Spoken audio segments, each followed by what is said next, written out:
Revelation 2799. From the 5th of July 1943.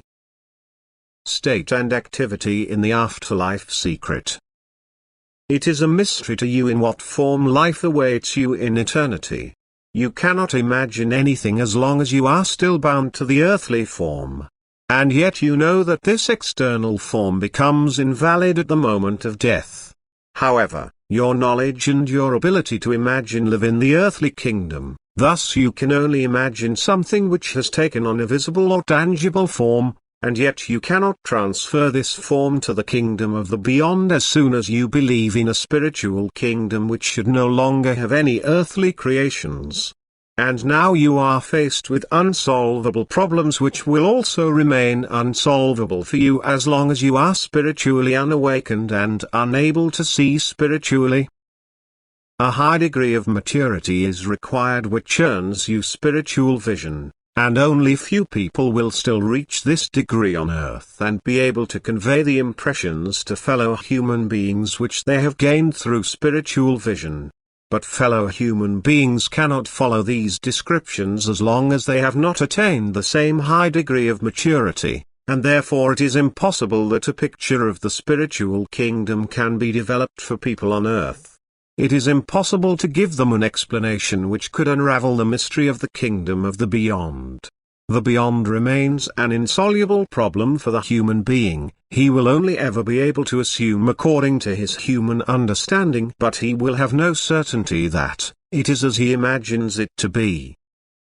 In the spiritual kingdom the beings, if they are not completely imperfect, live in fullest freedom, that is, they are neither burdened with any external form nor are they in any way urged into activity, but everything they do originates from their free will and the urge to love activity.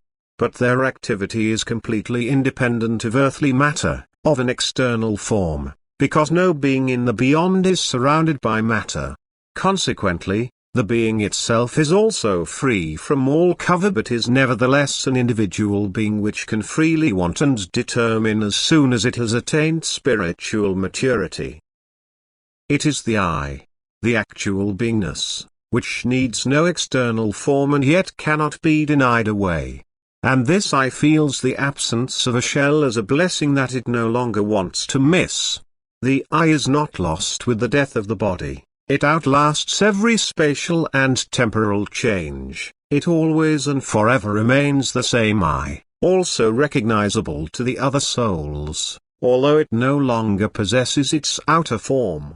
For all perfect spiritual beings also see the spiritual world and are therefore able to see more than they were able to see in their earthly envelopment. They can also be active without limitation because neither time nor space impose restrictions on them. It needs no external form for this and is free and unhindered in every way. But it is impossible to give the human being a sufficient explanation about the nature of activity in the beyond and about the being in the beyond itself because he lacks all concepts, because nothing on earth can be compared to it, since all earthly laws are invalid in the beyond. But the human being tries to explain everything with earthly laws, and if he eliminates them he would lack every standard, thus his power of imagination would then be insufficient. And thus it would remain a mystery to him unless his spiritual state was so bright that he would be able to see spiritually, and God would then solve these questions for him. Amen.